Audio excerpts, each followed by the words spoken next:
Pangarap na chicken pastil production area. Sisimula na. Ina-expect naman natin sa parami yung sales natin. Kaya ito, mag-a-attract siya ng possibility. Kaya kumuha tayo ng karpentero para dito at nag-estimate kagad tayo. Ang haba na ng reseta ni Sir. At kinabukasan, order na kagad ng mga materyales and then delivery. Wala nang patumpik-tumpik pa. Abutin na kagad natin itong isang pangarap natin dito. Kagigising ko lang ay may pumunta sa bahay. Nagmiminuta din sa panabi ay alas 6 pa lang eh. Joke lang, sila ang ating kontraktor na hindi mula sa DPWH para gumawa ng ating munting chicken pastil production area. Pangarap namin yan. Napakahaba na ring lista na rin si Sarah. Magkano na kaya re? Pero bahala na. I-workout ko naman yung pastil ko, yung marketing. So, ina-expect naman natin sa parami yung sales natin. Kaya ito, mag-a-attract siya ng possibility. Okay? Kasama ko syempre si Jay sa pagbili. Tingnan natin kung magkano to. Tingnan mo, magkano to? 5,000. 5,000. Doon pala sa saminto, nasa 6,000 na. Malapit lang naman tong hardware na bibilhan natin para mabilis ang delivery at kakilala natin.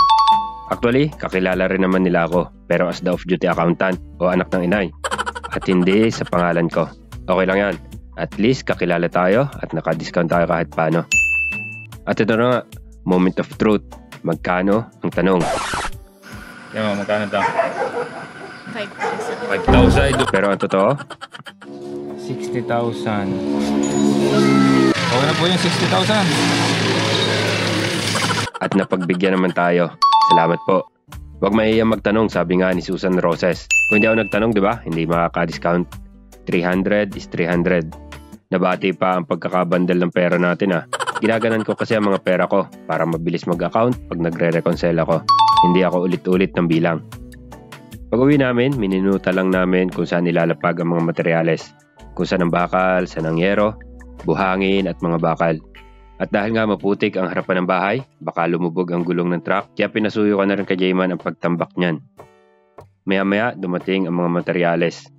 Nagdalawang isip sila kung kaya ba ng lupa ang truck, pero dahil experience naman ng driver, ay dali lang. Unang hakot ay plywood, mga pako at hollow blocks. Dahil isang karga na ito sa malaking truck na ito. Si Foreman John Paul ang bahalang mag-check sa mga naibabang materyales. Ang aking chicken pastel business ay hindi pa kalakihan, lalo pa at band ako sa Orange Up. Pero ang purpose ko kasi nito ay para hindi na tayo sa loob ng bahay gumagawa. Kasi homemade nga eh. Pangalawa, para sa mga mag-open opportunity, handa tayo. Mahirap naman yung may opportunity na dumating, tapos hindi naman pala natin kaya i-supply. Pero pag natapos natin itong pangarap na chicken pastel production area, mas marami na tayo maaaring ma-produce. Scalable siya. Sabi nga, ang mga ready lang ang madalas nakakapag-maximize ng blessing na dumadating. Isa pa, pwede natin ito maging production area para sa iba pa nating magiging future na products. Kinabukasan, dumating na ang buhangin at bakal. Buhangin sa napakalaking truck na ito. Si Jay na ang bahalang humarap dyan at ako ay papasok pa. Kayang-kaya ng asawa ko. Yan o, akala mo inspector talaga. Approve daw. Bale after nito, ang kulang na lang ng materyales ay mga semento at yero. Hindi ko kasi pinadeliver ang semento at may bagyo na parating ng time na to. Baka mabasa lamang kahit na may bubong. Mahirap na. Binayaran ko na pero hindi ko pa pinadeliver. Mabait naman ang may-ari ng hardware at pumayag kasi nga alam nila na may bagyo pa.